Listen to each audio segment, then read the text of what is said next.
मैं 50 साल का था जब एक 21 साल की लड़की ने मेरी दौलत देखकर मुझसे शादी कर ली। वो रोज़ मुझे दूध का गिलास देकर कहती, इससे जवानी वापस आती है। लेकिन दूध पीते ही मैं गहरी नींद में सो जाता और सुबह मुझसे उठा भी नहीं जाता था। एक रात मैंने दूध ना पिया और लेट गया, लेकिन आधी रात को मेरे होश उड़ गए जब मेरी जवान पत्नी ने मुझे मैं गांव का ज़मींदार था और मेरे पास रुपए पैसे की कोई कमी नहीं थी। लेकिन कभी कभी दौलत इंसान को वो खुशी नहीं दे सकती जिसकी वो इच्छा रखता है। सब कुछ होने के बाद भी मैं सुकून और खुशी से वंचित था। कुछ लोग खुशी को रुपए और दौलत से जोड़ते हैं, लेकिन मैं इस बात का गवाह हूँ कि खुशी का पैसे से कोई संबंध नहीं होता है। मैं 50 साल का हो चुका था, लेकिन मेरी ज़िंदगी में एक हमसफ़र की कमी थी। किसी सच्चे और ईमानदार शख्स का ज़िंदगी में साथ होना एक बहुत बड़ा आशीर्वाद होता है और मैं इस आशीर्वाद से कोसों दूर था। लेकिन फिर मेरी ज़िंदगी में किरण आ गई और वो कमी भी ख़त्म हो गई। लेकिन उसके बाद जो कुछ मेरे साथ हुआ वो बताना मेरे लिए बहुत ही मुश्किल है। किरण के प्यार ने मुझे इतना दीवाना कर दिया था कि मैं सारी दुनिया भूल चुका था और उसकी एक झलक के लिए बेताब हो जाता था। लेकिन मुझे क्या मालूम था कि मैं खुद ही अपनी बर्बादी को दावत दे रहा हूँ। मैं एक बहुत बड़ा ज़मींदार था। मेरा नाम अविनाश है। मैं अपने माँ बाप का इकलौता बेटा हूँ। मेरी माँ मुझसे बहुत प्यार करती थी। मेरी माँ हर समय मुझे अपनी आंखों के सामने देखना चाहती थी। बचपन से लेकर जवानी तक मेरी माँ ने मुझे कभी भी खुद से दूर होने नहीं दिया था। अपनी माँ के इसी प्यार के कारण मैं पढ़ाई से भी वंचित हो गया था, क्योंकि वो मुझे स्कूल तक भी नहीं भेजती थी। मेरे दोस्त मेरा मजाक उड़ाया करते थे कि मैं कैसे औरतों की तरह हर समय हवेली में बैठा रहता हूँ। लेकिन मेरी लाख कोशिशों के बाद भी माँ मुझे हवेली से ज़्यादा देर बाहर न जाने देती थी। जब मैं शादी की उम्र को पहुँचा तो मेरी माँ ने मुझे शादी भी नहीं करने दी, क्योंकि उन्हें लगता था कि कहीं मैं माँ को छोड़कर पत्नी का गुलाम ना हो जाऊँ। वो अपने और मेरे बीच किसी तीसरे को सहन नहीं कर सकती थी। जैसे जैसे मैं जवानी की तरफ बढ़ता गया, मेरे अंदर उमंगें जन्म देने लगीं। मैं एक मर्द था और मेरी कुछ स्वाभाविक ज़रूरतें थीं। मेरा दिल चाहता था कि मेरी ज़िंदगी में भी कोई ऐसा साथी हो जो मेरे बंजर दिल पर बारिश की बौछार की तरह बरस पड़े। कोई ऐसा हो जिससे मैं अपने दिल की हर बात कह सकूं। लेकिन मेरी माँ ने ज़िंदगी भर कभी किसी को मेरे करीब ही नहीं आने दिया था।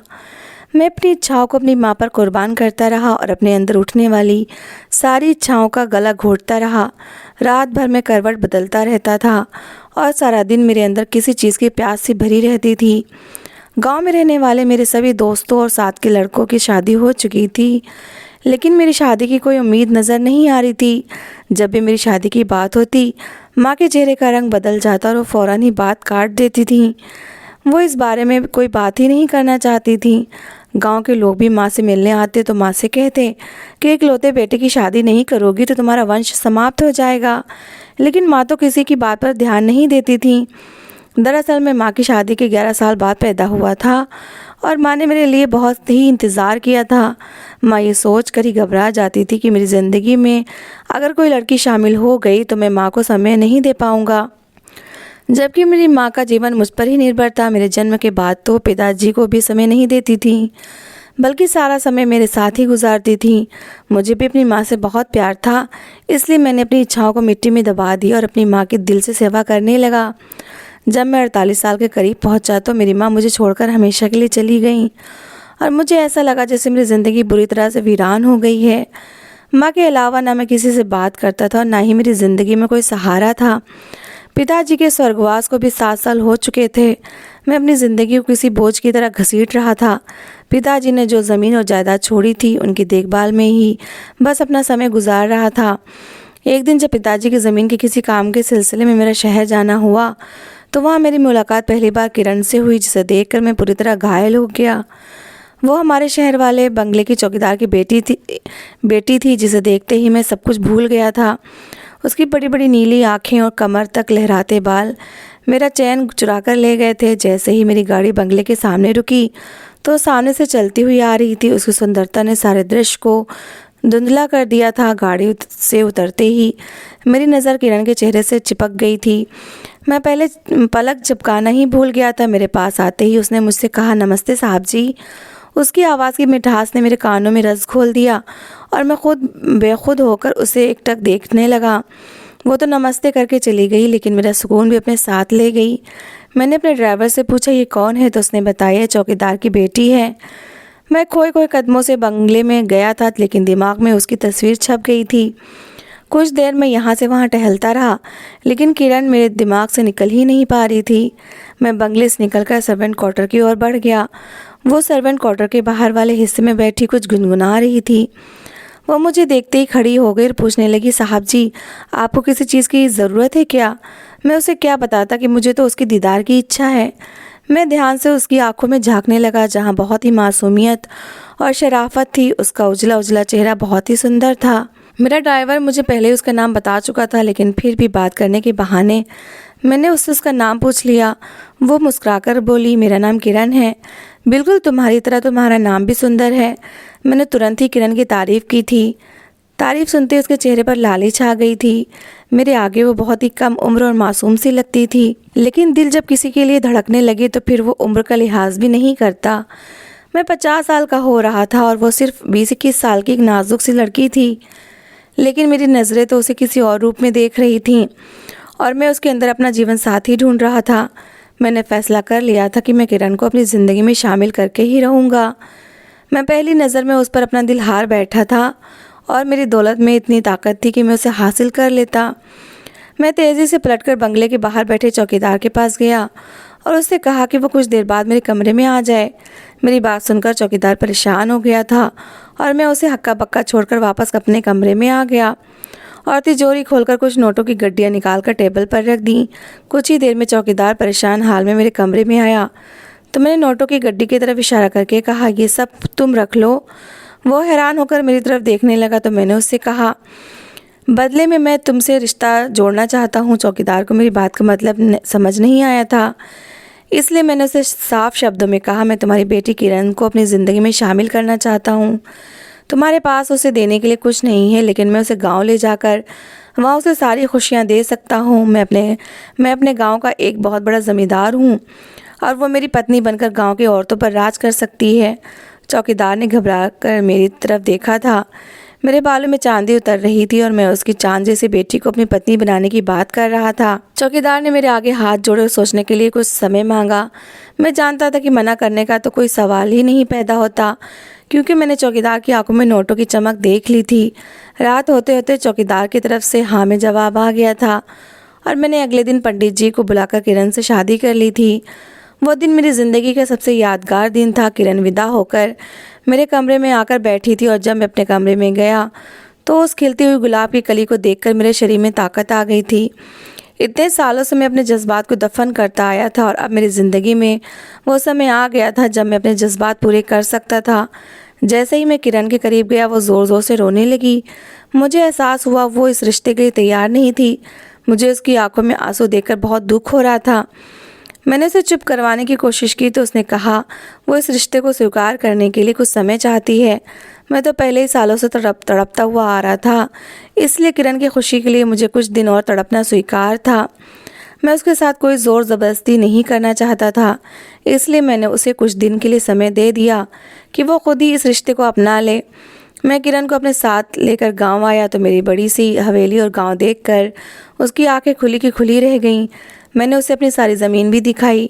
किरण अपने साथ एक लकड़ी का संदूक लाई थी जिसे उसने अपने सीने से लगा रखा था। ऐसा लगता था जैसे उस संदूक में उसका कोई बहुत ही ख़ास ख़जाना है।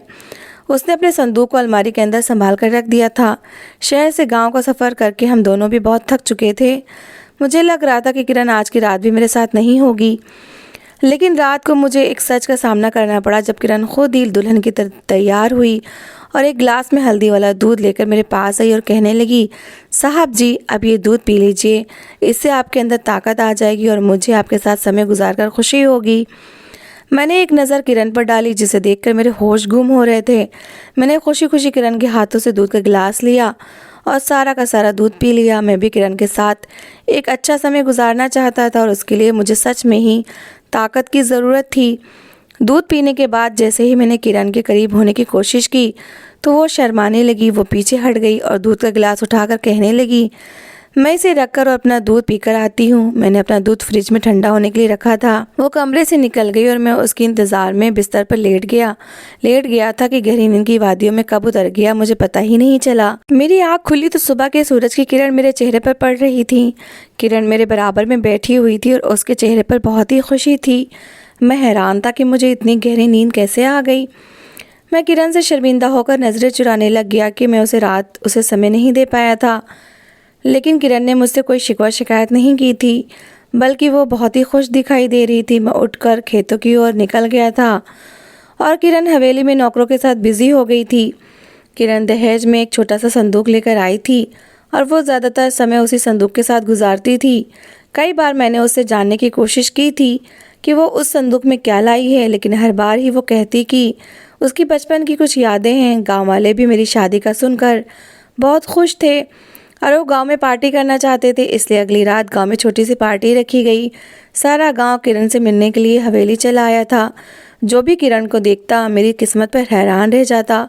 किरण की सुंदरता के चर्चे पूरे गांव वाले करने लगे थे।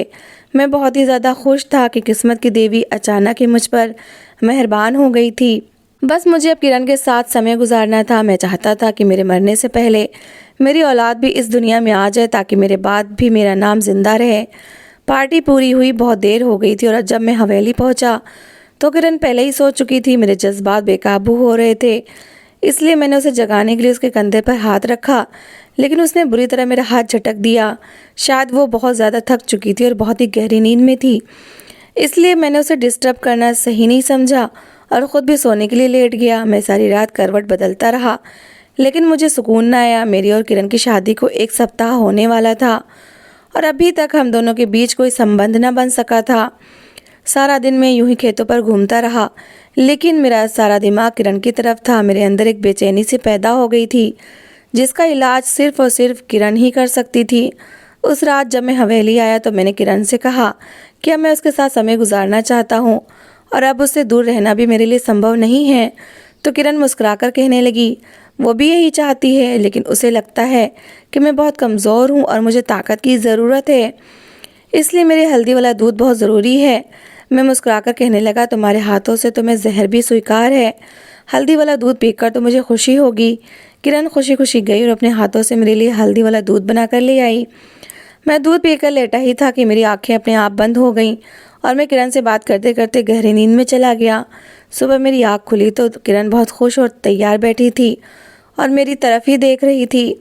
मुझे जागता हुआ देखकर मुस्कुराकर कहने लगी, साहब आप तो बहुत ही कमज़ोर हैं, बात करते करते ही सो जाते हैं, आपको तो रोज़ ही हल्दी वाला दूध पीना चाहिए। किरण की बात सुनकर मैं शर्मिंदा हो गया था, लेकिन मुझे समझ नहीं आ रहा था कि मुझे इतनी ज़्यादा गहरी नींद क्यों आ रही थी। मेरे दिल में अजीब सा शक पैदा हो गया था और मुझे लग रहा था कि हल्दी वाला दूध पीने से ही मुझे नींद आ रही है, क्योंकि जब मैं सोकर उठता तो मुझे बहुत ज़्यादा थकावट का एहसास होता था, जबकि किरण बिल्कुल ठीक ठाक होती थी। ऐसा लगता था मेरे शरीर का हर हिस्सा दर्द में हो और मेरे लिए बिस्तर से उठना भी मुश्किल होता था, जबकि इससे पहले कभी ऐसा नहीं हुआ था। मैंने हमेशा से गांव की ताज़ा चीज़ें खाई थीं, इसलिए मेरा शरीर बहुत ही ताकतवर था। अगले दिन मैंने रात को हल्दी वाला दूध पीने के बजाय उसे चुपके से गिरा दिया और किरण को पता भी ना चलने दिया, और फिर गहरी नींद में सोने का नाटक करके आंखें बंद करके लेट गया। मुझे लेटे ज़्यादा देर नहीं हुई थी कि मैंने देखा कि किरण ने अलमारी से अपना वही संदूक निकाला और नीचे ज़मीन पर बैठ गई। ये देखकर मेरे पैरों के नीचे से ज़मीन निकल गई कि उसके संदूक में तो बहुत सारी किताबें भरी हुई हैं, जिन्हें फैलाकर वो पढ़ाई करने में बिजी हो गई थी। साथ साथ ही वो अपने आप से बातें भी कर रही थी। वो गुस्से भरे अंदाज में कह रही थी, जो कोई भी मेरे और पढ़ाई के बीच में आएगा मैं उसे ख़त्म कर दूंगी। मैं डॉक्टर बनना चाहती हूँ और हर हाल में डॉक्टर बनकर रहूँगी। मैं 50 साल के बुढ़े की पत्नी बनकर अपनी ज़िंदगी नहीं गुजार सकती हूँ। वो जुनूनी अंदाज में अपने आप से बातें करते हुए पढ़ाई भी कर रही थी। उसकी बातें सुनकर मेरी जान निकल गई थी कि वो तो मेरी जान लेने पर तुली हुई थी। मैं उठकर बैठ गया था। मुझे जागता देखकर किरण हैरान रह गई थी। मैंने उससे पूछा, ये तुम क्या कर रही हो? वो गुस्से में कहने लगी, मैं तुम्हारी गुलाम नहीं हूँ। मुझे तुम पैसों से ख़रीद कर लाए हो, तो इसका मतलब ये नहीं कि तुम मुझ पर राज करोगे और ज़बरदस्ती मुझसे संबंध बनाओगे। किरण का स्वर बिल्कुल बदला हुआ सा था। ऐसा लग ही नहीं रहा था कि वो एक मासूम सी 20-21 साल की लड़की है। वो कह रही थी वो डॉक्टर बनना चाहती थी, लेकिन मैंने उसकी ज़िंदगी में आकर सब कुछ तबाह बर्बाद कर दिया था। इसलिए अब वो मेरी जान लेना चाहती है। उसे मेरी दौलत और मेरे प्यार से कोई मतलब नहीं था। उसे अपने फ्यूचर को बेहतर बनाना था और शिक्षा प्राप्त करके डॉक्टर बनना था। मुझे इस मासूम लड़की से हमदर्दी भी हो रही थी और अपने आप पर शर्म भी महसूस हो रही थी कि मैंने उसकी इच्छा और जज्बात की परवाह किए बगैर उसे पैसे के दम पर अपनी पत्नी बना लिया था। मैंने किरण से कहा कि अगर तुम डॉक्टर बनना चाहती थी तो ये बात तुम मुझे खुद भी बता सकती थी। मैं तुम्हारी पढ़ाई पर कभी भी रोक नहीं लगाता, लेकिन इस तरह मुझे मारकर तो तुम्हें जेल की सलाखों के पीछे जाना पड़ सकता है। मेरी बात सुनकर किरण खामोश हो गई थी। शायद उसने इस बारे में कुछ सोचा ही नहीं था। वो एक 21 साल की जज्बाती सी लड़की थी जिसने जज्बात में आकर कुछ गलत कदम उठा लिए थे। किरण को मैंने प्यार से अपने पास बिठाया और उससे वादा किया कि मैं उसकी पढ़ाई पर कोई पाबंदी नहीं लगाऊंगा और न ही उसके साथ ज़बरदस्ती कोई संबंध बनाने की कोशिश करूंगा, बल्कि मैं उसका पूरा साथ दूंगा और उसे डॉक्टर बनने में मदद करूंगा। मैं जानता था कि एक औरत का डॉक्टर बनना कितना ज़रूरी है, क्योंकि गांव में कोई लेडी डॉक्टर नहीं थी और इसी कारण कई औरतें बीमारियों में घिरकर मौत की चौखट पर पहुंच रही थीं। मेरी बात सुनकर किरण हैरान रह गई थी। उसे विश्वास ही नहीं आ रहा था कि मैं इस तरह उसका साथ निभाऊंगा। वो पूछ रही थी क्या मैं उसके साथ ज़बरदस्ती से संबंध तो नहीं बनाऊंगा ना। मैंने मुस्कुराकर जवाब दिया, कभी भी नहीं। जब तक तुम खुद तैयार नहीं होगी तब तक मैं कभी भी तुम्हारे करीब आने की कोशिश नहीं करूँगा। मैं गांव में पैदा हुआ ज़मींदार ज़रूर हूँ, लेकिन मेरी माँ ने मुझे हमेशा ही औरतों की इज्जत करना सिखाया था। मैंने अपनी आधी ज़िंदगी अपनी माँ की खातिर अपनी इच्छाओं को मारकर गुजार दी थी और मैं अपनी बाकी की ज़िंदगी अपनी पहली और आखिरी मोहब्बत किरण की खातिर इसी तरह गुजार सकता था।